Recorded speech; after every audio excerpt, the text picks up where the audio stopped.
मान लीजिए आप लोग एग्जाम में बैठे हुए हैं और एग्जाम में एक वो पर्सन है कि जिसका माइंड जो है वो बिल्कुल शांत है और वो अपने पेपर को अटेम्प्ट किए जा रहे हैं, और दूसरा वो पर्सन है जिसका जो माइंड है वो शांत नहीं है, वो फ्रस्ट्रेट हो रखा है कि डर लगा हुआ है उसे कि यार एग्जाम में सिलेक्शन नहीं हुआ तो क्या होगा, यार इसी के ऊपर मेरी जिंदगी टिकी हुई है, इसी के चलते आगे शादी होनी है, इसी के चलते आगे फैमिली चलनी है, सब लोग मेरे ऊपर डिपेंडेंट हैं। तो दूसरा वो इंसान है। अब आप लोग ये बताइए, जो पहला इंसान है उसको कुछ नहीं पड़ा है कि शादी होनी है नहीं होनी है, फैमिली चलनी है नहीं चलनी है, कोई चीज उसके दिमाग में नहीं आ रही है। उसको बस ये दिख रहा है कि यार इस एग्जाम में ना मेरा सिलेक्शन होना चाहिए, तभी जो जिंदगी है वो अच्छी चलेगी। और वो उस चीज को ध्यान में रखते हुए बस अपने एग्जाम पर फोकस दिए हुए और अच्छे से अपनी पढ़ाई भी कर रहा था एग्जाम से पहले भी, और एग्जाम के टाइम पर अपना पेपर भी अच्छे से दे रहा है, अपने आप को शांत रख पा रहा है। तो आप लोग ये बताइए सिलेक्शन किसका होगा, ए का होगा या फिर बी का होगा? नीचे बताइए आप लोग कमेंट बॉक्स में। अगर आप लोग यहां पर देखकर चलेंगे शांति में चीजों को, जो भी लाइफ में प्रॉब्लम आ रही है, टेंशन आ रही है, तो यार सारी प्रॉब्लम का सॉल्यूशन आप लोगों के सामने निकलता हुआ आप लोगों को नजर आएगा। पर लेकिन जैसे ही आप लोगों ने इस तरीके से चीजों को देखना स्टार्ट कर दिया कि उसके साथ में बहुत सारी एक्सपेक्टेशन ऐड कर दी, यही चीज यार हम लोग रिलेशनशिप में करते हैं। हम लोग क्या करते हैं, सामने वाले के ऊपर इतना बर्डन डाल देते हैं कि मुझे तुमसे ये चाहिए, ऐसा होना चाहिए, जिंदगी में वैसा होना चाहिए। अरे इंसान हो यार, इंसानों की तरीके से रहो, चीजों को एंजॉय करो, आराम से चीजें चलने दो ना, क्या फालतू में प्रेशर डालना है, क्यों सामने वाले इंसान को चेंज करना है? जैसा उसका नेचर है उसके हिसाब से रहने दो, जैसा आपका नेचर है अपने हिसाब से रहो। थोड़ा बहुत कुछ एडजस्ट कर सकते हो, जो कि करना भी चाहिए, वो आप लोग मिलजुल कर आपस में बांट कर लो। ये नहीं कि सामने वाले को पूरा अपने हिसाब से चेंज कर देना है। ये सारी चीजें आप लोगों को लाइफ में हमेशा दिक्कत करती हुई नजर आएंगी। अगर ये चीजें आप लोगों ने चेंज करनी सीख ली तो फिर लाइफ में बहुत बड़ी बड़ी जो दिक्कतें आने वाली है उनका भी सॉल्यूशन आप लोग निकाल लोगे। तो इसीलिए यहां पर बोला जाता है कि अगर आप लोग लाइफ में सक्सेस होने की जो डिजायर है, जो इच्छा है आप लोगों की, वो ज्यादा है, ताकतवर है। अगर आप लोगों के फेलियर जो डर है आप लोगों के माइंड में, उससे ज्यादा ताकतवर आप लोगों की इच्छा ऐसी है कि आप लोगों को सक्सेस होना है, तो लाइफ में आप लोगों को सक्सेस होने से कोई नहीं रोक सकता। पर लेकिन इसका अपोजिट भी उतना ही ट्रू है।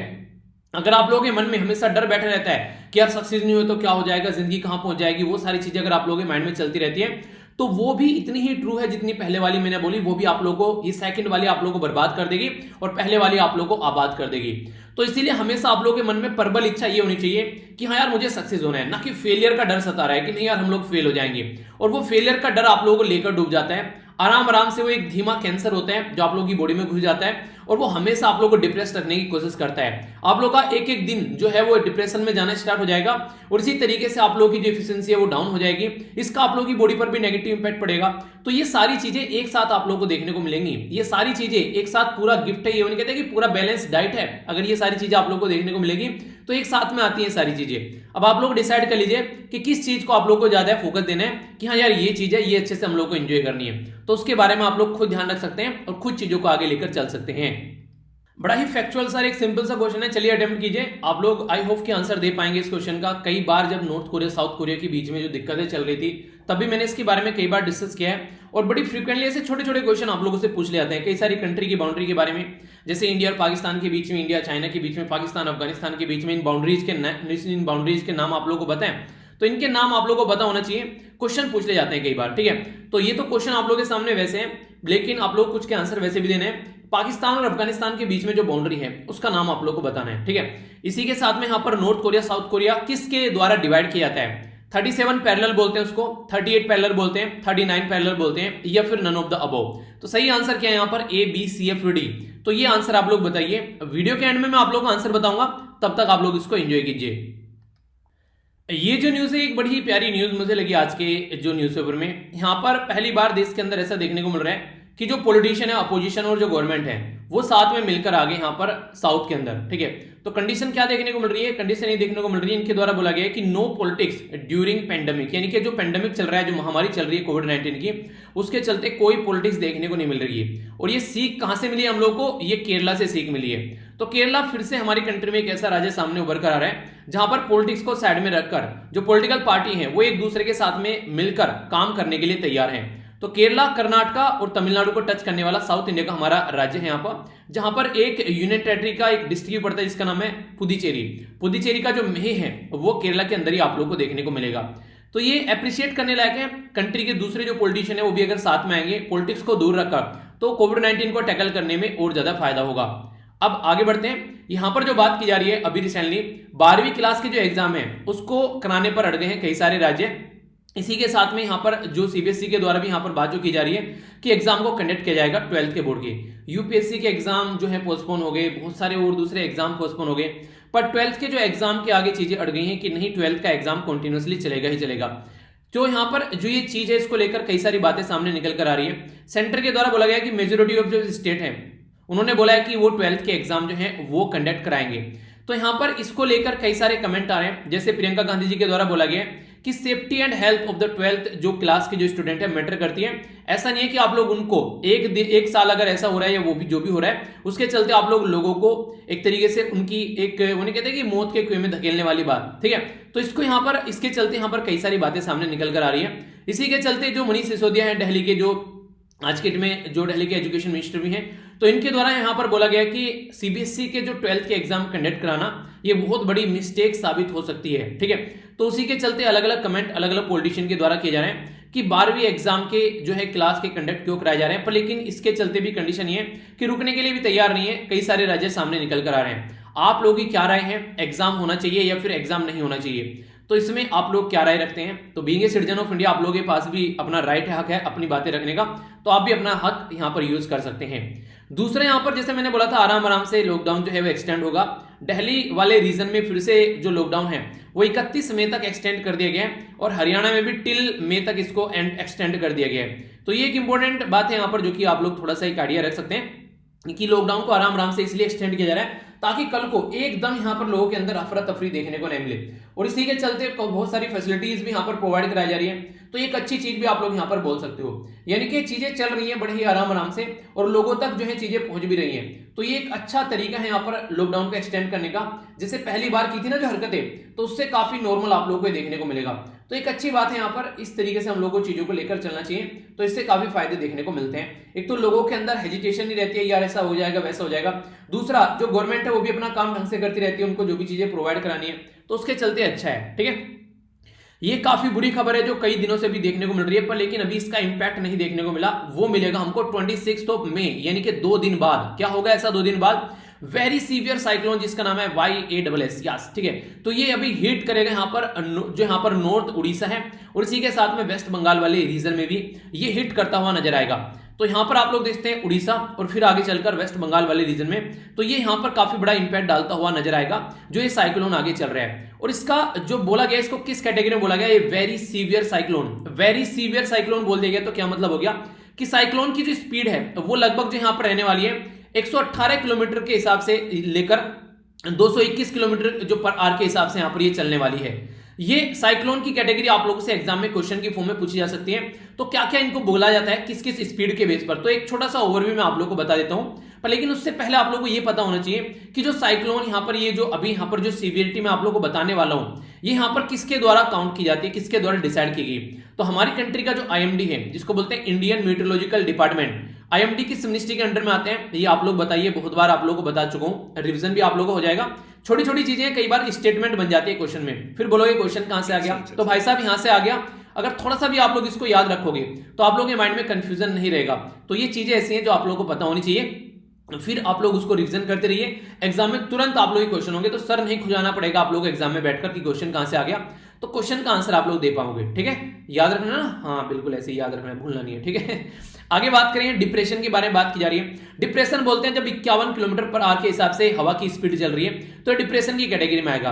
अब इसको नोट्स भी बोलते हैं, ठीक है। आप लोगों को कंफ्यूजन नहीं होना चाहिए, इसको कन्वर्ट कैसे करते हैं, तो KNOTS, तो नोट्स इसको बोलते हैं। नोट्स में अगर आप लोग देखिएगा अगर 1 किलोमीटर पर आवर की स्पीड को आप लोग नोट्स में काउंट करोगे तो ये लगभग 0.53, ठीक है, नोट्स में काउंट होगी, यानी कि आधा आप लोग बोल सकते हैं मोटे मोटे तौर पर। जैसे यहाँ पर 51 किलोमीटर पर आवर हो गया तो 27 नोट्स हो गए यहाँ पर, इस तरीके से आप लोग देखते हैं, ठीक है। यहाँ पर भी ऐसे ही मोटा मोटा, मतलब बिल्कुल आधा नहीं, मोटा मोटा सा आधा आप लोग देख सकते हैं। तो किलोमीटर पर आवर के हिसाब से मैं आप लोगों को बताऊंगा। डिप्रेशन बोलेंगे जब 51 किलोमीटर पर आवर के हिसाब से स्पीड चल रही है। डीप डिप्रेशन हो गया यहाँ पर अगर 52 से लेकर 61 तक पहुंच गई है। साइक्लोनिक स्टॉर्म हो गया अगर 62 से 87 तक पहुंच गई है। सीवियर साइक्लोन स्टॉर्म हो गया यहाँ पर अगर यहाँ पर 88 से लेके 117 तक पहुंच रही है। वेरी सीवियर साइक्लोन स्टॉर्म हो गया अगर 118 से लेके 221 तक पहुंच रही है। और सुपर साइक्लोन की कैटेगरी में आ जाता है भाई साहब जब यहाँ पर 222 किलोमीटर पर आवर से ऊपर स्पीड चली जाती है। तो यहां पर अभी क्या बोला गया, ये वेरी सीवियर साइक्लोन बोला गया। तो वेरी सीवियर साइक्लोन यहां पर आप लोगों को देखने को मिलेगा, इस बीच में इसकी स्पीड रहने वाली है। तो ये जो साइक्लोन है, अभी हम लोगों ने ताउते साइक्लोन के बारे में बात की जो कि अरेबियन सी में देखने को मिला। अभी यहां पर ये वाला साइक्लोन आप लोगों को बे ऑफ बंगाल में देखने को मिल रहा है। तो दोनों अलग अलग साइड में है, ये वेस्टर्न घाट की साइड में था और यहां पर ईस्टर्न घाट की साइड में है। तो ये जो साइक्लोन है जिसका नाम है यहां पर यह साइक्लोन, ये यहां पर इसका नाम दिया गया ओमन के द्वारा। ओमन जो अगर आप लोग मैप में देखेंगे तो ओमन एक ऐसी कंट्री है जो कि आप लोगों को यहां पर ये देख सकते हैं, ठीक है, ये आप लोगों को अरेबियन सी वाली साइड में देखने को मिलेगी।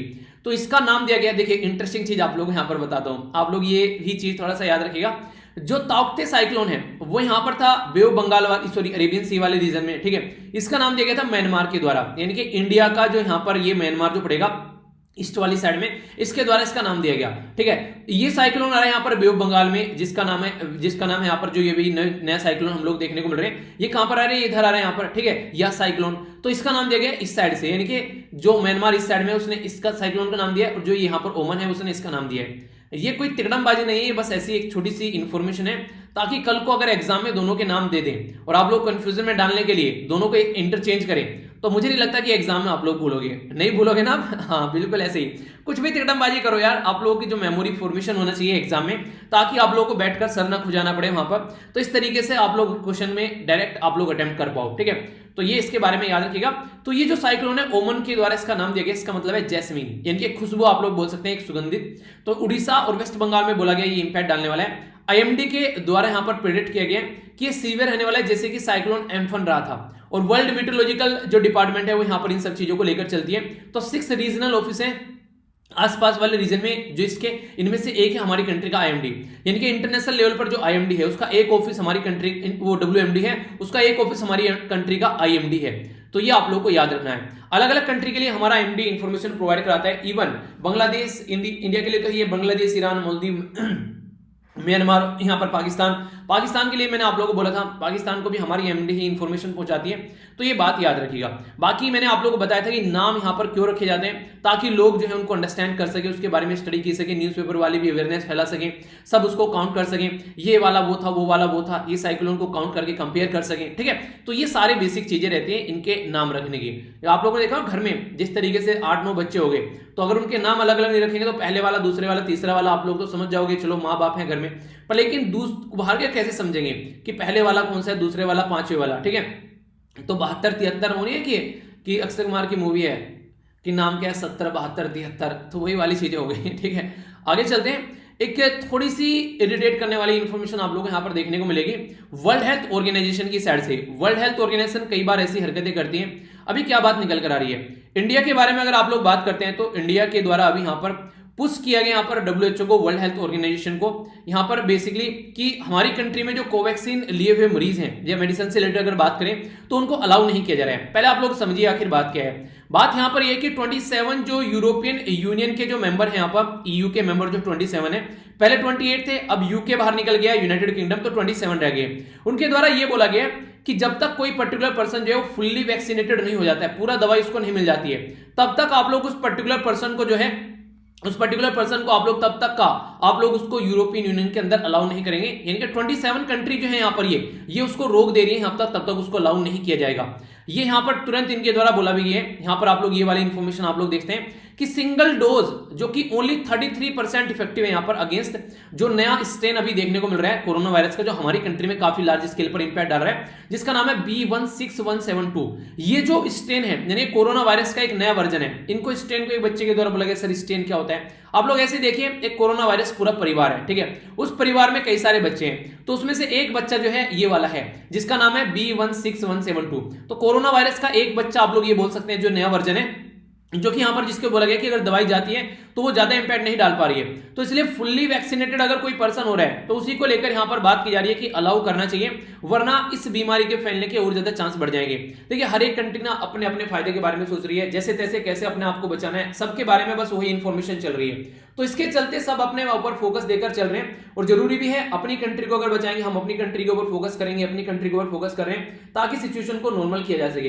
तो उसी से रिलेटेड ये चीजें हैं जिसके बारे में आप लोग एक मोटा मोटा इंफॉर्मेशन रख सकते हैं, ठीक है। आगे चलते हैं। यहां पर क्या बात की जा रही है, ये बेसिकली बात की जा रही है हमारी कंट्री में जो नंबर ऑफ डेथ है वो अकॉर्डिंग टू ऑफिशियल डेटा, ये ऑफिशियल डेटा के बारे में बात की जा रही है 3 लाख का आंकड़ा जो है वो क्रॉस कर चुका है संडे में। अभी यहां पर 3,03,196 लोग जो हैं वो कोरोना वायरस की भेंट चढ़ चुके हैं। ओनली यहां पर जो कंट्री है यूनाइटेड स्टेट ऑफ ब्राजील, वो हमसे ज्यादा यहां पर केस लिए बैठी है। बाकी हमारी कंट्री में भी अब काफी ज्यादा केस यहां पर आ चुके हैं। जो नंबर ऑफ केसेस के बारे में अगर आप लोग बात करिए, अलग अलग राज्य में अगर आप लोग देखिएगा तो कई सारे राज्य में काफी सारे केस हैं यहां पर। इनमें से जैसे तमिलनाडु में 35,000 हो गए, कर्नाटक में 25, ठीक है, केरला में 25,000। ये नंबर ऑफ डेथ की बात मैं कर रहा हूं, ठीक है। इसी के चलते अलग अलग एरिया में अलग अलग जो डेथ देखने को मिल रही है, तो उनको जब इकट्ठा करेंगे पूरी कंट्री के अंदर कहां से कितने लोगों की जान गई, तो उसके बारे में यहां पर ये इंफॉर्मेशन है, ठीक है। तो बेसिक इंफॉर्मेशन है, एक मोटा मोटा आइडिया रख सकते हैं। नेक्स्ट यहां पर आप लोगों को पता है हमारी कंट्री में जो ओलंपियन है, ओलंपियन जो सुशील कुमार है, रिसेंटली अभी उनके द्वारा एक पर्टिकुलर सहयोगी थे जहां पर ये रहते थे बेसिकली, यानी कि जहां पर ये अपना प्रैक्टिस वगैरह किया करते थे छत्रसाल स्टेडियम में। तो वहां पर अभी रिसेंटली एक इंसान की डेथ हो गई और इनके द्वारा मिलकर 2-3 लोगों के साथ में उस इंसान की जान ली गई है। तो इसके चलते अभी इनको अरेस्ट कर लिया गया है, ठीक है। तो ये अरेस्ट कर लिया गया, अब तक ये गायब थे यहाँ पर, तो इनको अरेस्ट किया गया। तो ये वांटेड क्रिमिनल की कैटेगरी में थे। इवन आप लोगों को बता दूं इनके ऊपर इनाम भी रख दिया गया था, यहाँ पर अभी पुलिस के द्वारा बोला गया था 1 लाख रुपए यहाँ पर मिलेंगे अगर कोई इनका पता बताएगा। और जो इनके सहयोगी थे जिन्होंने मिलकर यहाँ पर, जिससे सागर जो बेसिकली एक पर्टिकुलर और रेसलर था जिनकी जान ली है, ठीक है, सागर धनगर, तो उसकी जो जान ली है, तो उसके चलते यहाँ पर ये बोला गया कि 1 लाख रुपए तो यहाँ पर सुशील कुमार पर थे और 50,000 इसके सहयोगी पर थे जिनके द्वारा उसको मारा गया।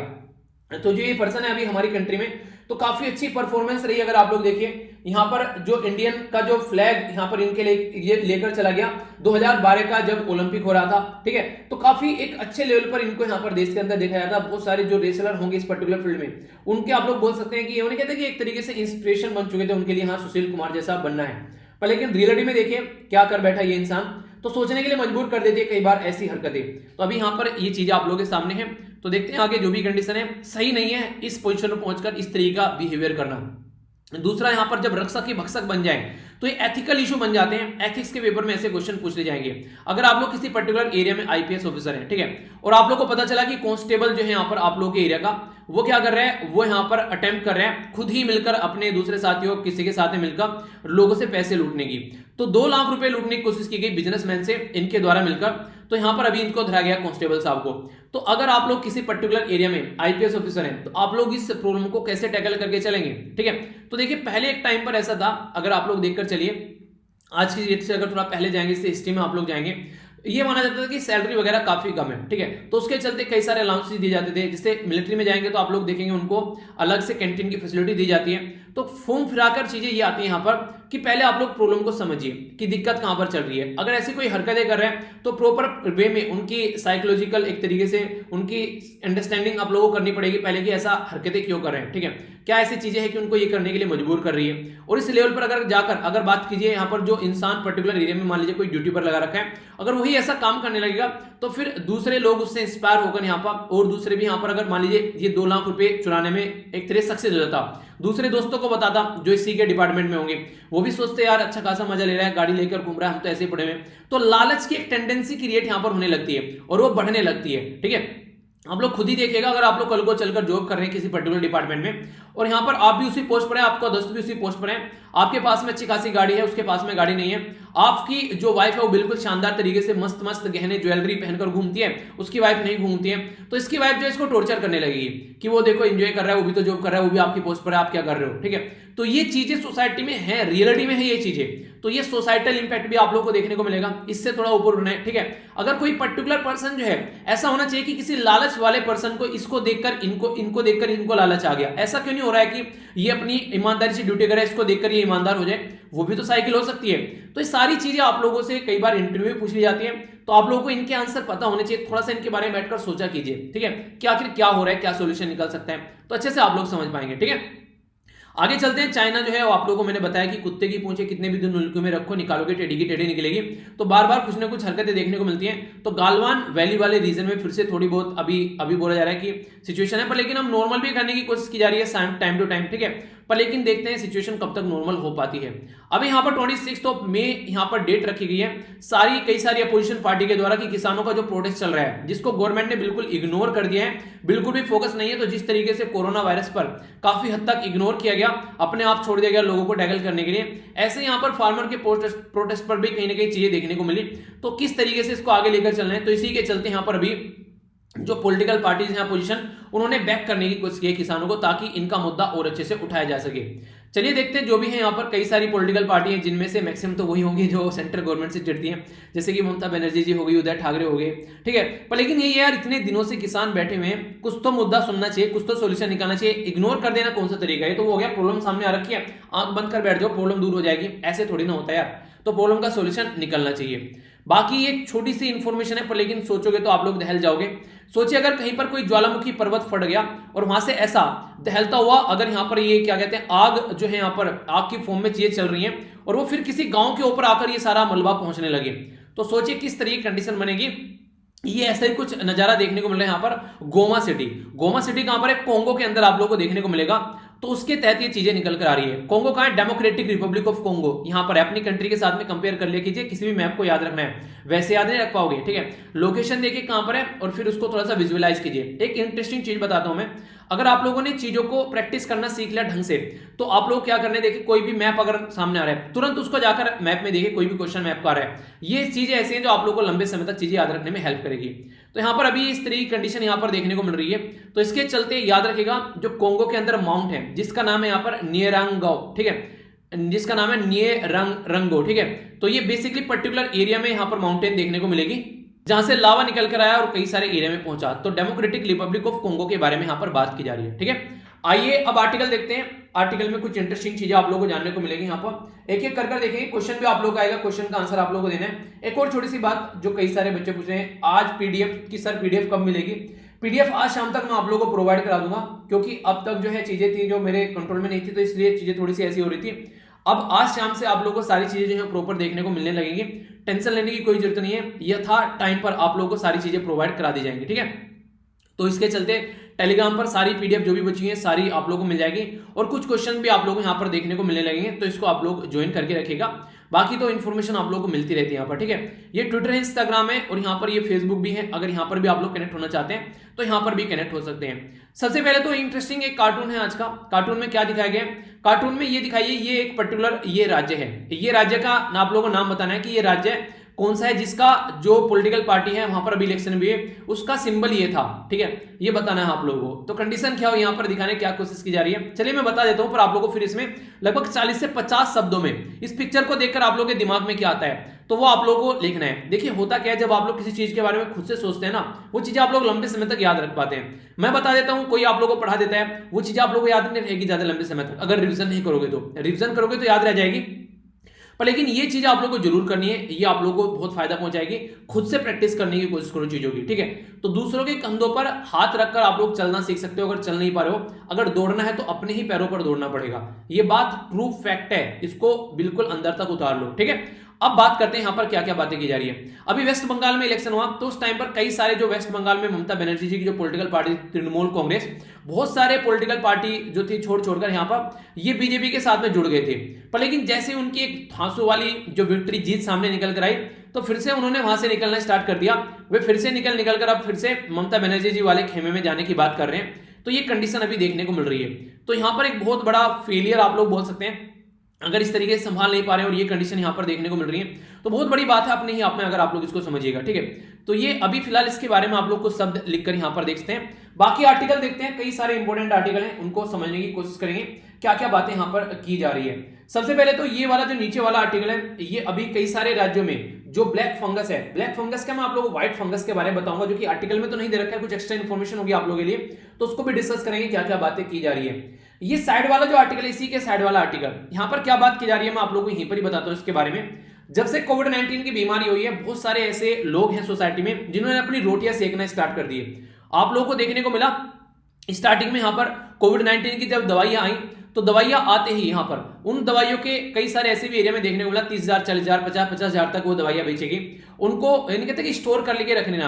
अगर देखिए मार्केट में अगर टमाटर का प्राइस जो है वो बढ़ गया है, इसका मतलब ये है कि पैदावार तो उतनी हुई खेतों में जितनी पहले हुई थी। इसका मतलब ये कि उसकी कालाबाजारी हो गई, गोदामों में टमाटर को दबा कर रख लिया ताकि प्राइस बढ़ेगा तो हम लोग टमाटर को बाहर निकालेंगे। ये चीजें कई बार जो तेल बेचने वाली कंट्री है उनके द्वारा भी किया जाता है। वो क्या करती है, प्रोडक्शन को कम कर देती है जब उनको प्राइस बढ़ाना होता है तो ये हरकतें उनके द्वारा भी की जाती है। तो यहां पर प्रोडक्शन कम नहीं होता है, यहां पर सप्लाई कम हो जाती है। सप्लाई कम हो गई मतलब कि एक तरीके से मार्केट में प्रोवाइड कराना कम कर दिया, वरना जो टमाटर है वो तो उतने ही उग रहे हैं खेतों में, फिर एकदम कमी कहां से आ गई? तो नहीं, बहुत सारे किसानों ने टमाटर उगाना छोड़ दिया, तो ऐसा नहीं होता है। तो वही चीजें यहां पर दवाइयां तो बन रही है पर लेकिन उनकी कालाबाजारी हो रही है, उनको मार्केट में ब्लैक में बेचा जा रहा है, तो इसके चलते उसका प्राइस बढ़ जाता है। तो ये ऐसी काफी सारी हरकतें देखने को मिली। ऑक्सीजन के सिलेंडर के साथ में आप लोगों को सेम सिचुएशन सामने निकल कर आई। ऑक्सीजन के सिलेंडर को लेकर भी यहाँ पर जो सिलेंडर थे यहाँ पर 1-1 लाख रुपए तक बेचते हुए पाए गए। यार इंसान मरता क्या ना करता, वो वाली कंडीशन बन गई थी। कई सारे मेडिकल जो इक्विपमेंट थे वो भी यहीं पर इसी तरीके से काफी हाई प्राइस देखने को मिले। कुछ एरिया ऐसे हैं जैसे कि मुंबई में आप लोगों को काफी लार्ज स्केल पर जो दवाइयां थी वो ऐसी दवाई पिलाई गई जिनके अंदर ग्लूकोज और सोल्ट मिलाकर लोगों को पिला दिया गया। पता है नेगेटिव तो कुछ इंपैक्ट पड़ेगा नहीं, बॉडी के अंदर नमक जा रहा है और ग्लूकोज जा रहा है, तो लोगों को तसल्ली हो गई कि हाँ दवाई उनको लग गई है और उनसे 35-35, 50-50 हजार रुपए तक ले ली गई। समझ रहे हैं आप लोग कंडीशन क्या रही यहाँ पर? ये तो सबने ऐसी ऐसी हरकतें की यहाँ पर काफी लार्ज स्केल पर। तो इसी के चलते यहाँ पर जो अभी राइटर है वो ये बोल रहे हैं कि यार देखो ये सारा ये कमियां जो खामियां हैं वो कहीं ना कहीं एडमिनिस्ट्रेशन की है। अगर आप लोग चीजों को इस तरीके से प्रोवाइड करवाओ ताकि लोगों को वो प्रॉपर सिस्टमेटिक वे में पहुंच जाए तो फिर कोई दिक्कत नहीं देखने को मिलेगी। जिस तरीके से पोलियो की वैक्सीन आप लोग देखो सबको पिलाई गई ना बच्चों को पूरी कंट्री के अंदर में, तो कुछ ऐसा सिस्टम आप लोगों को लेकर चलना था, पुरानी वाली चीजों से आप लोग सीख सकते थे, ठीक है, पर लेकिन उससे सीखा नहीं और वो नहीं कहते कि हफरा तफरी में सारी चीजें देखने को मिली। तो एक एडमिनिस्ट्रेटिव मशीनरी होनी चाहिए थी, कम से कम प्रिवेंट करना था, ऐसी हरकतें न होती। अगर प्रिवेंट नहीं कर पाए तो फिर कम से कम कंट्रोल करो, जब हो रही है तो ये हरकतें न हो। Prevention is better than cure होता है ना, तो पहले तो आप लोगों को प्रिवेंट करना था। अगर प्रिवेंट नहीं कर पाए तो फिर आप लोग इनको क्योर करो कम से कम। अगर ये बीमारी हो गई है सोसाइटी में और लोग इससे झेल भी रहे हैं तो फिर इसको आप लोगों को क्योर करना चाहिए। तो ये सिचुएशन हमें यहाँ पर समझनी पड़ेगी। तो यहाँ पर सेंटर से लेके स्टेट से लेके डिस्ट्रिक्ट से लेके तहसील से लेके गांव लेवल तक आप लोग अगर दवाइयां पहुंचा रहे हो तो आप लोगों को अंडरस्टैंड करना पड़ेगा कि इसकी सप्लाई चेन कैसी होनी चाहिए, उसकी कोई कालाबाजारी तो नहीं हो रही है, किस तरीके से आप लोग उसको टैकल करके चल रहे हो।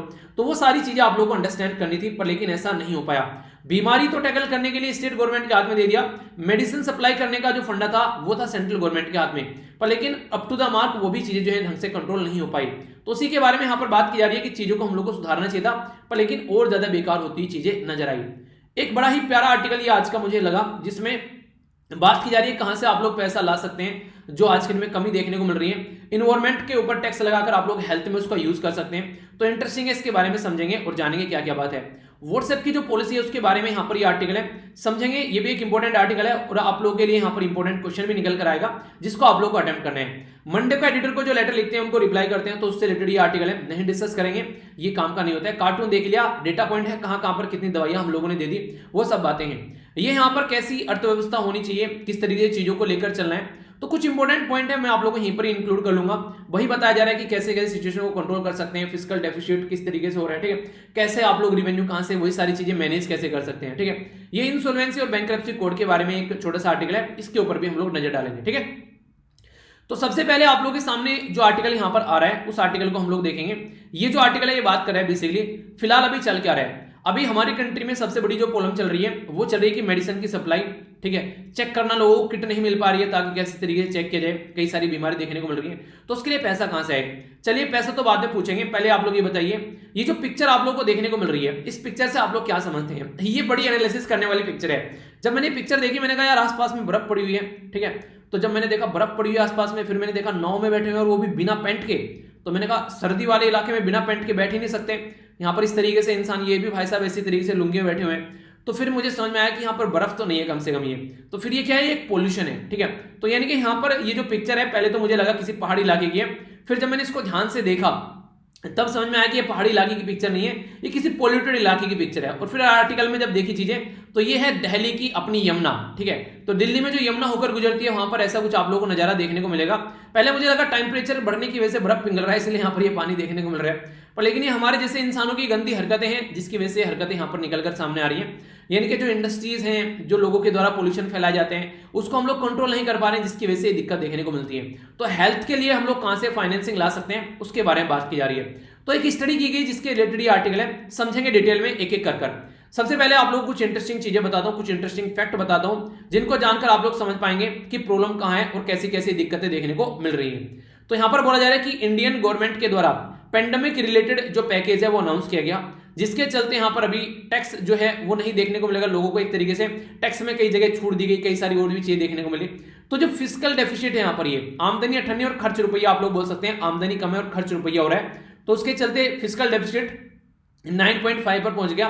पहले 6.8 इसको बोला जाता है, इससे एक्सपेक्टेशन अब ये है यहाँ पर। तो एक तरीके से फिस्कल डिसिप्लिन की जरूरत है। जब आप लोग के घर से 10,000 रुपए आ रहे हैं पर मंथ, आप लोगों ने क्या किया, आते ही उसको 8,000 रुपए उड़ा दिए, पूरा महीना बचा हुआ है। तो अब आप लोगों को बहुत डिसिप्लिन मैनर में अपनी लाइफ को जीना पड़ेगा। यह है कि बिल्कुल एक एक रुपया देख देख कर आप लोगों को खर्च करना पड़ेगा। ये वाली सिचुएशन आप लोगों को देखने को मिलेगी, तब जाकर चीजें सुधरेगी। तो इसी के बारे में बात की जा रही है कि सस्टेन करना है हेल्थ फाइनेंसिंग को, उसके बारे में आप लोगों को चीजें देखनी है, ठीक है।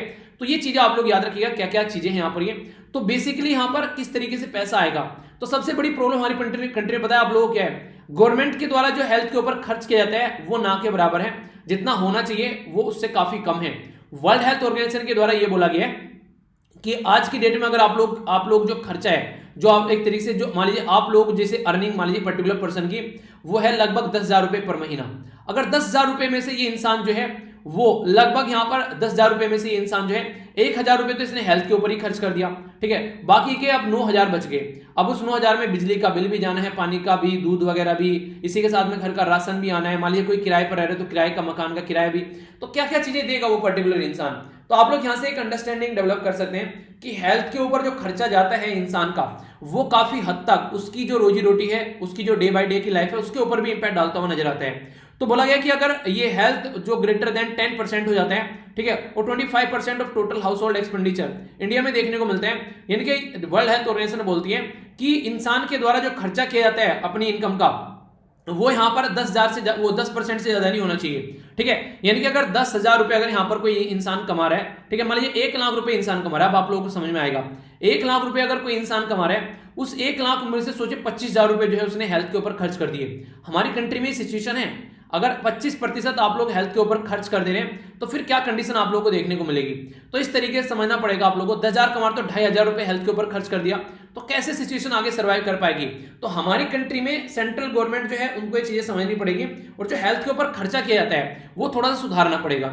अब ये प्यारी बहुत न्यूज मैं आप लोगों को बताने जा रहा हूं, यहां से क्वेश्चन आप लोगों का बन सकता है, और यूपीएससी के बड़े फेवरेट एरिया होते हैं। वो आप लोगों से पूछ लेंगे कि हेल्थ के ऊपर जो खर्चा किया जाता है वो कहां पर ज्यादा होता है, गांव में ज्यादा होता है या फिर शहर में ज्यादा होता है, यानी कि रूरल वाले एरिया में ज्यादा होता है या फिर अर्बन वाले एरिया में ज्यादा होता है। तो यहां पर ये इंपॉर्टेंट है, यहां पर अगर परसेंटेज वाइज आप लोग देखोगे, यानी कि जितनी कमाई हो रही है उसका परसेंटेज अगर खर्च जो किया जाता है, मैं पैसों की बात नहीं कर रहा हूं, परसेंटेज में बात कर रहा हूं, तो रूरल वाले एरिया में आप लोगों को ज्यादा देखने को मिलेगा एज कंपेयर टू अर्बन वाले एरिया में। गांव वाले एरिया में जो टोटल अर्निंग है ना, उसका 4.34% जो रूरल वाले हैं वो आप लोगों को देखने को मिलेंगे अपना 25% से ज्यादा खर्चा करते हैं, जबकि शहर वाले एरिया में 3.9, ठीक है। यानी कि शहर वाले एरिया में 4% जो लोग हैं वो 25% के करीब खर्च करते हैं, और गांव वाले एरिया में जो यहां पर जो गांव वाले एरिया में लगभग ये 4.34% जो लोग हैं वो लगभग 25% अपनी कमाई का खर्च करते हैं, ठीक है। अगर शहर में कोई पर्टिकुलर पर्सन है वो 1 लाख रुपए कमा रहा है, तो उसने 25% खर्च कर दिया, तो इसका मतलब हो गया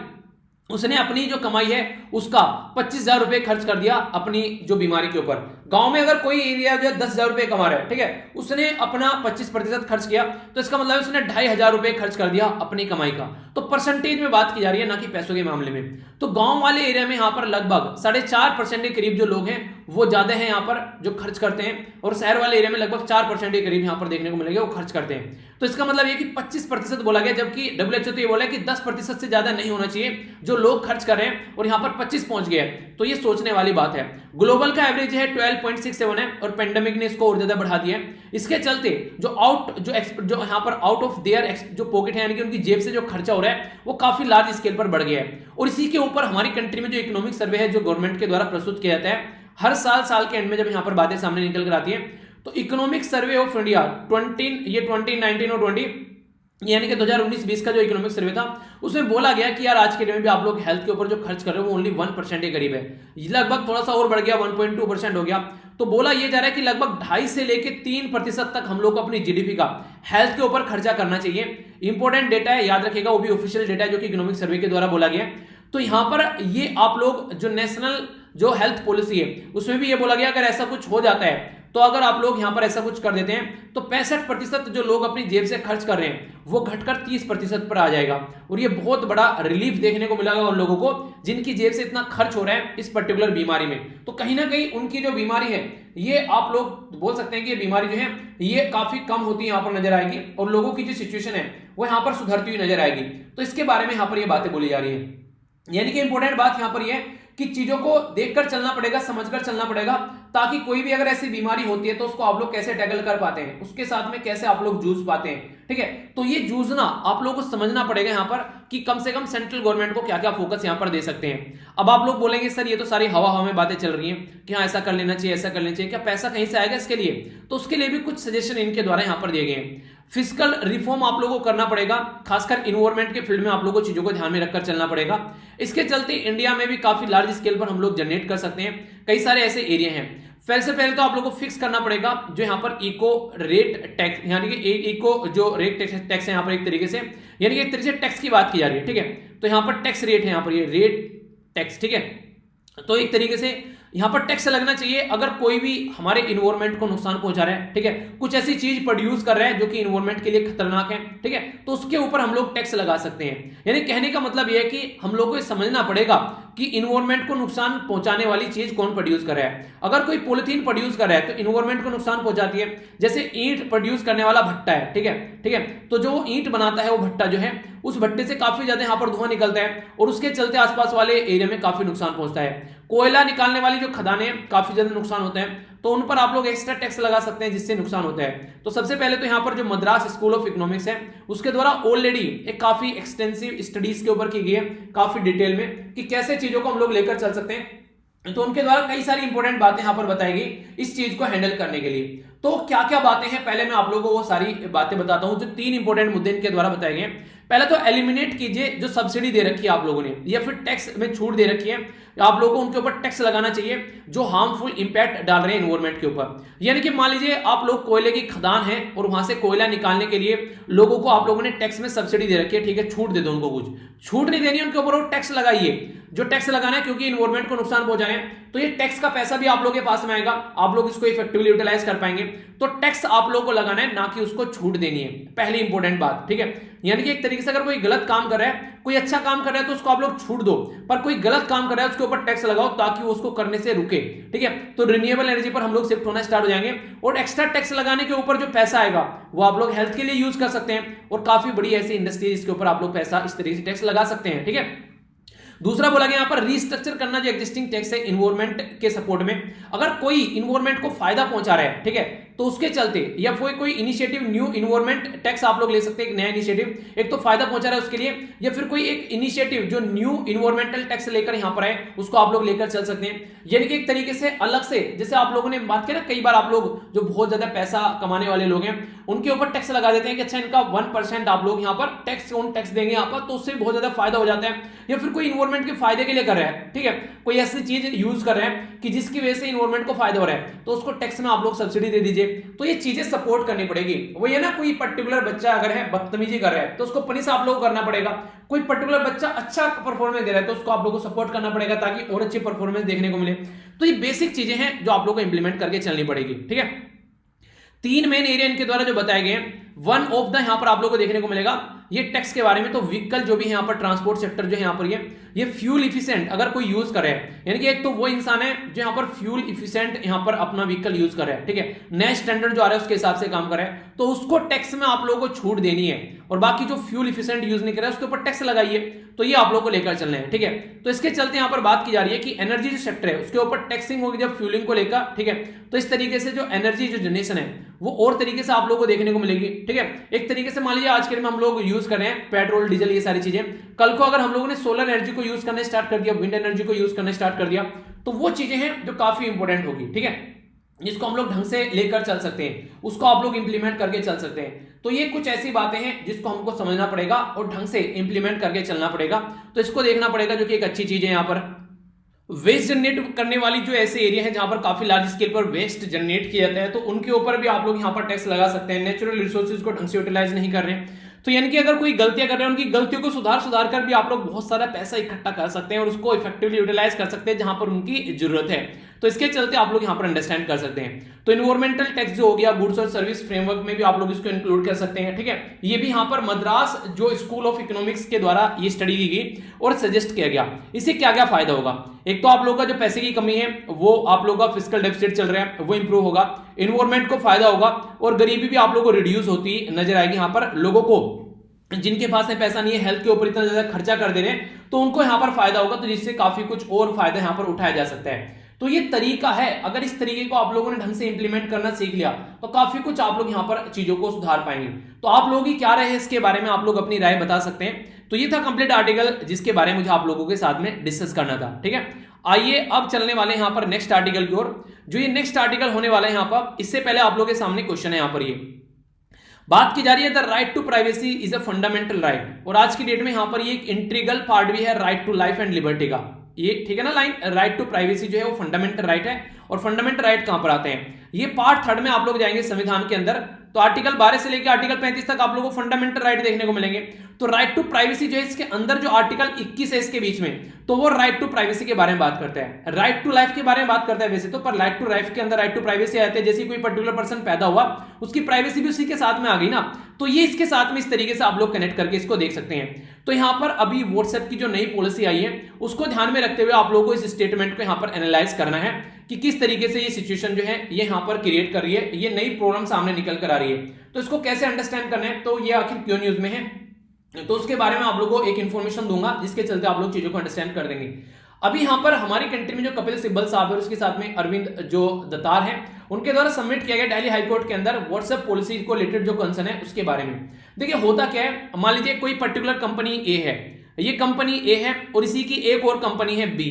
अब बी कंपनी में जो भी इसके द्वारा चीजें इकट्ठी की गई हैं, डेटा इकट्ठा किया गया है, ये कोई सामान बेच रहे हैं तो लोगों के नंबर इकट्ठे किए गए हैं, तो इनके द्वारा बोला गया कि बी जो कंपनी है उसमें सारा जो डेटा इनके पास में है वो ए कंपनी यूज करेगी। तो नॉर्मल तरीके से लोगों से पूछ रहे हैं, ठीक है, कि हाँ हम लोग ऐसा कुछ करने वाले हैं, पर लेकिन बहुत सारी ऐसी आज के दिन में जो कंपनी है ऐसा कुछ काम कर भी रही है, हम लोग को पता भी नहीं होगा। तो इसके चलते सबसे जो इंपॉर्टेंट चीज है वो क्या है कि हमारी कंट्री में कम से कम यहां पर एक जो डेटा प्रोटेक्शन लॉ होना चाहिए, जैसा यूरोपियन यूनियन के अंदर है। यूरोपियन यूनियन के अंदर व्हाट्सएप के द्वारा कोई भी ऐसी पॉलिसी लेकर नहीं आई गई। क्यों? क्योंकि यूरोपियन यूनियन के अंदर यहां पर जीडीपीआर, इसको बोलते हैं यहां पर जनरल डेटा प्रोटेक्शन रेगुलेशन। अगर कोई पर्टिकुलर यहां पर कंपनी जाकर काम करेगी तो उनको रूल और रेगुलेशन के हिसाब से काम करना पड़ेगा। अगर यहां पर रूल और रेगुलेशन के हिसाब से काम नहीं करेगी तो उनको लात मारकर वहां से भगा दिया जाएगा। इसीलिए यहां पर कंडीशन ये कि हमारी कंट्री में कोई भी आकर मनमानी कर रहा है। देखिए यार सीधी सीधी बात है, या तो तुम अपने घर को संभाल लो वरना कोई और घर को आकर संभालेगा। जैसे हमारी कंट्री में अंग्रेज आ गए इतने दिन तक रूल करके कैसे चले गए, आपस में ही लड़ रहे थे, आपस में लड़ाई का फायदा उठा और 200 साल तक रूल करके गए, लूट कर चले गए, ईंट से ईंट बजा दी पूरे देश की। ये सिचुएशन आप लोग यहां पर अंडरस्टैंड कर सकते हैं। सेम कंडीशन देखने को मिलेगी अभी हमारी कंट्री में, अगर कोई रूल रेगुलेशन नहीं है तो कोई भी कंपनी आएगी और नंगा डांस करेगी, अपने हिसाब से काम करेगी और फिर चले जाएंगे। तो वो वाली सिचुएशन हम लोग को समझनी पड़ेगी। बीएन श्री कृष्ण कमेटी बनाई गई थी 2017 में, और ये आर्टिकल में डिस्कस कर रहा हूं 2021 में, यानी कि 4 साल ऑलरेडी हो चुके हैं। अब तक हमारी कंट्री में एक कमेटी की रिपोर्ट एनालाइज नहीं की गई है। और इंटरेस्टिंग बात पता है क्या है, अभी सेम गवर्नमेंट है जो पहले गवर्नमेंट थी, कोई नई गवर्नमेंट नहीं आई है, अभी पुराने वाली ही गवर्नमेंट यहां पर है। तो इसलिए यहां पर ये काफी ज्यादा एक तरीके से 2014 में गवर्नमेंट आई थी, ऐसा तो नहीं हुआ कि एकदम गवर्नमेंट बन गई। 2019 में इलेक्शन भी हुए, उसके बाद में फिर से एक गवर्नमेंट आ रखी है।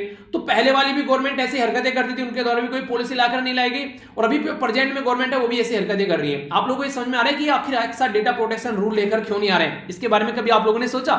इसका बेसिक फंडा ये है कि क्योंकि यार आज की डेट में अगर ये डेटा प्रोटेक्शन रूल रेगुलेशन लेकर आते हैं ना, तो गवर्नमेंट के ऊपर भी एक कहीं ना कहीं प्रतिबंध लगेगा। गवर्नमेंट को भी यहां पर उसके लिए एक तरीके से आंसरेबल होना पड़ेगा, उनको भी जो डेटा है वो देखकर यूज करना पड़ेगा, वो भी अपनी मनमानी यहां पर नहीं कर पाएंगे। तो ये इसके चलते यहां पर ये सिचुएशन देखने को मिलेगी।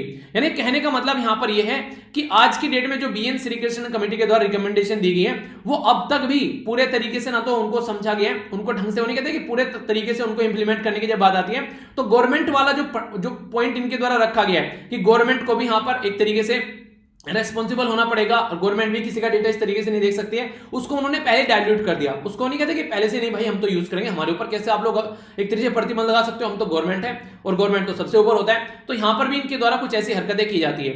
तो इसी के बारे में बात की जा रही है कि यहां पर जो श्री कृष्ण कमेटी है इसके द्वारा बात बोली गई कि यहां पर इन्फॉर्म और मीनिंगफुल कंसेंट होना चाहिए। जिसका डेटा आप लोग यूज कर रहे हैं तो उससे आप लोग को पूछना पड़ेगा, ऐसे आप लोग डेटा यूज नहीं कर सकते हैं, ठीक है। इसी के साथ में जो मिनिमल और नेसेसरी डेटा प्रोसेसिंग आप लोग की होनी चाहिए यहां पर जितना जरूरी है उतना ही डेटा यूज करना है। ये नहीं कि बोला था कि यार यहाँ पर ये चीजें यूज कर लें और पता चला सब कुछ यूज हो गया। ठीक है, आइसक्रीम का एक पैकेट रखा हुआ है घर में, बोला कि यार 2 चम्मच आइसक्रीम खा लो, उसको टेस्ट आ गया, पूरा डब्बा उठाकर ले गया, ऐसा थोड़ी ना होता है। तो यहाँ पर डेटा जितना बोला गया उतना ही यूज करना है। ओके, डेटा कंट्रोलर होना चाहिए, अकाउंटेबिलिटी, जिसके लिए कल को कोई दिक्कत आ रही तो गर्दन पकड़ी जाए कि ये इंसान है, इसको धर दबोचो, इसने हरकतें की हैं सारी, तो ऐसा भी कुछ होना चाहिए। हाई पावर्ड जो स्टैट्यूटरी अथॉरिटी होनी चाहिए जो कि इन्फोर्स कर सके चीजों को। ठीक है, डिसेंट्रलाइज मैकेनिज्म हो सके।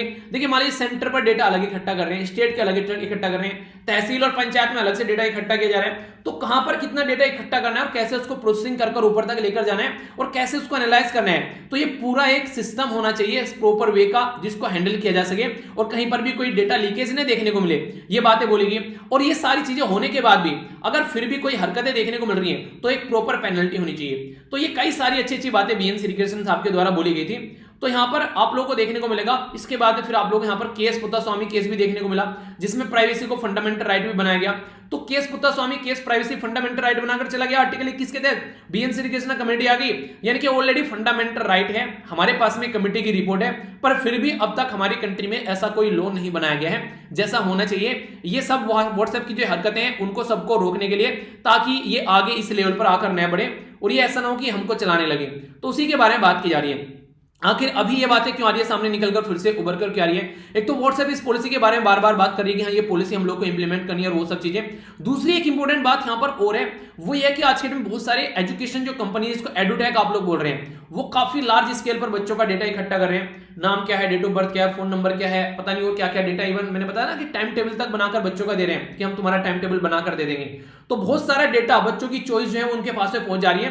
तो इसके चलते वो डेटा को एनालाइज कर रहे हैं और फिर उसी के हिसाब से आप लोगों को प्रोडक्ट प्रोवाइड कर रहे हैं। उनको समझ में आ गया कि आप लोग क्या चाहिए, वही चीज आप लोगों को देंगे अपनी मार्केट स्ट्रेटजी बढ़ाने के लिए। तो इसके चलते ऐप अगर कोई डाउनलोड कर रहे हैं आप लोग, उसमें बहुत सारी चीजें ऐसी पूछी जाती हैं। तो यहां पर यह माना जाता है कि अगर ऐप भी आप लोगों को डाउनलोड करना है तो सबसे सिक्योर जो है वो सिग्नल ऐप यहां पर माना जाता है। सिग्नल ऐप आप लोग यूज कर सकते हैं, टेलीग्राम भी यूज कर सकते हैं, व्हाट्सएप जो है यहां पर सबसे खतरनाक कैटेगरी में इसको रखा गया है जिस तरीके की इसकी पॉलिसी चल रही है। तो आगे चलकर जैसे यहां पर जो जनरल डेटा प्रोटेक्शन रेगुलेशन है यूरोपियन यूनियन का, ऐसा ही एक कोई एक हमारी कंट्री में होना चाहिए। और जो भी नई नई चीजें अभी आ रही हैं वो सारी चीजें हम लोग को अंडरस्टैंड करनी पड़ेगी कि कैसे इसको कंट्रोल करके चलना है, वरना ये हमारी कंट्री में अपने हिसाब से आकर यहां पर दंगल खेलेंगे और किसी की सुनेंगे भी नहीं। तो ये सिचुएशन हम लोग को अंडरस्टैंड यहां पर करनी है। ठीक है, तो इसके बारे में आप लोग की क्या राय है, आप लोग अपनी राय बताइएगा। बाकी मैंने और सारी इन्फॉर्मेशन आप लोग को बताई थी कि व्हाट्सएप क्या कर रहा है, कैसे कैसे यहां पर ये फेसबुक के द्वारा खरीद लिया गया था, वो सारी चीजें आप लोग को पता ही है। ठीक है, आगे चलते हैं। इस बीमारी के बारे में मैंने आप लोगों को पहले ही बताया था, कोविड-19 के मरीजों को हो रही है यह खतरनाक बीमारी। तो ये खतरनाक बीमारी है फफूंदी।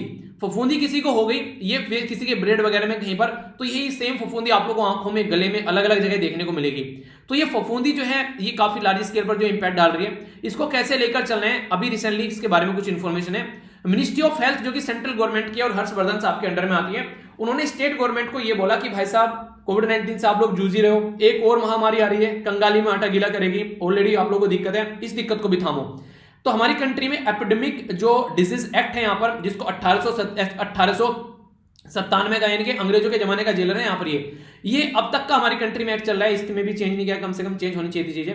तो अभी बोला गया कि इसको इंप्लीमेंट करो ताकि डिजीज को कंट्रोल कर सको, जिसका नाम है यहाँ पर म्यूकोमाइकोसिस। ठीक है, इसका जो एक वायरस है जिसको बोले म्यूकोमाइकोसाइट। ठीक है, तो ये यहाँ पर इंपैक्ट डालता है। इसके बारे में मैंने आप लोगों को बताया था, थोड़ा सा एक ओवरव्यू आप लोगों को देता हूं। ये बीमारी काफी लार्ज स्केल पर इंपैक्ट डाल रही है। एक व्हाइट फफूंदी है यहाँ पर और ये ब्लैक फफूंदी है। ठीक है, तो व्हाइट फंगस और ब्लैक फंगस है, ये काफी लार्ज स्केल पर इंपैक्ट डाल रहे हैं। तो दोनों ही तरीके के कोविड-19 के लोगों पर इंपैक्ट डाल रहे हैं। रीजन क्या है, कोविड-19 के जो लोग हैं उनका इम्यून सिस्टम थोड़ा सा डाउन हो जा रहा है, तो उनको लेकर ये इंपैक्ट डाल रहे हैं। तो एक तो ब्लैक है, तो ब्लैक जो है यहाँ पर जो यहाँ पर बेसिकली म्यूकोरमाइसीट। ठीक है, ये तो यहाँ पर इसके वाला है जो फंगस है, और इसके वाला जो आप लोगों को देखने को मिलेगा यहाँ पर है, ये है कैंडिडा। ठीक है, तो यहाँ पर कैंडिडा ये इसका देखने को मिलेगा जो इंपैक्ट डाल रहे हैं। मुंह में, गले में या गुड्स यानी कि पेट के अंदर आप लोगों को या फिर वेजाइनल वाले एरिया में ये इंपैक्ट डालेगा, और इतने अंदर तक ये पहुंच जाता है कि किडनी, हार्ट और ब्रेन तक भी ये इंपैक्ट डालता हुआ नजर आता है जब लार्ज स्केल में होता है। तो मैंने क्या बोला आप लोगों को समझ में आया कि अगर ये नॉर्मल तरीके से है तो कोई ज्यादा रिस्क इसका नहीं है बॉडी के अंदर। नॉर्मली ये इन्वायरमेंट में पाया जाता है, कॉमनली इन्वायरमेंट में देखने को मिलेगा। तो नॉर्मल अगर है तो ये कोई ज्यादा हार्मफुल नहीं है, हार्मलेस है, फफूंदी है, हो गई फेंक दे, ठीक है। पर लेकिन अगर ज्यादा चीजें हो गई, अनकंट्रोल लेवल में हो गई, और खासकर उन लोगों को जिनको डायबिटीज की बीमारी है, तो फिर यहां पर ये भाई साहब बर्बाद कर देता है चीजों को, ठीक है। पर ऐसा नहीं है कि लाइलाज बीमारी नहीं है, इलाज है, पर लेकिन जितने लोगों को हो रही है उतने हिसाब से हमारे पास में सिस्टम भी होना चाहिए ना। पता चला मैंने कोई क्लास स्टार्ट की एक पर्टिकुलर एरिया में, लोकल एरिया में जाकर, और मैं बच्चों को पढ़ा रहा हूं, बच्चों की बैठने की क्षमता है वहां पर 500, ठीक है, पढ़ने के लिए आ गए वहां पर 1000 बच्चे, तो अब यहां पर उनको कहां पर बैठाऊंगा, सर पे तो बैठाऊंगा नहीं, उनको बोलूंगा कि यार आधों को अब पढ़ा देता हूं, फिर आधों को थोड़ा बाद में आ जाना, उनको थोड़ा सा बाहर बैठाऊंगा, ठीक है। या फिर ये बोलूंगा कि मैं इस क्लास को ना ऑनलाइन डाल देता हूं कि आप लोग अपना जाकर इसको घर से बैठकर देख लेना। तो कुछ ना कुछ ऐसा सिस्टम करना पड़ेगा, तो एक अरेंजमेंट करनी पड़ेगी, कुछ ना कुछ ऐसा जुगाड़ करना पड़ेगा, ठीक है। तो इसी के चलते अगर फफूंदी वाले जो केस ज्यादा आ रहे हैं और हमारे पास में इतना ढांचा नहीं है, तो कैसे उसको लेकर चलोगे, तो ये चीजें यहां पर गवर्नमेंट को अंडरस्टैंड करने वाली है, गवर्नमेंट को ये चीजें यहां पर समझनी पड़ेगी, और उसको कैसे कंट्रोल करना है वो चीजें यहां पर आनी चाहिए, क्योंकि दिक्कत जो है वो काफी ज्यादा यहां पर अभी रिसेंटली देखने को मिल रही है। तो इसको कैसे लेकर चलना है, टैकल कैसे करना है वो पता होना चाहिए। शुगर जो है आज के डेट में वो अंडर कंट्रोल होना चाहिए। अगर शुगर भी अंडर कंट्रोल आप लोग कर पा रहे हैं तो भी चीजें कंट्रोल कर सकते हैं, पर लेकिन जो स्टेरॉइड दिए जा रहे हैं, दवाइयां दी जा रही है कोविड-19 के लोगों को टैकल करने के लिए, तो उसके चलते ये इन्फेक्शन और ज्यादा बढ़ जा रहा है। तो अब यहां पर कहीं ना कहीं जो डॉक्टर है उनको भी चिंतित होना पड़ेगा।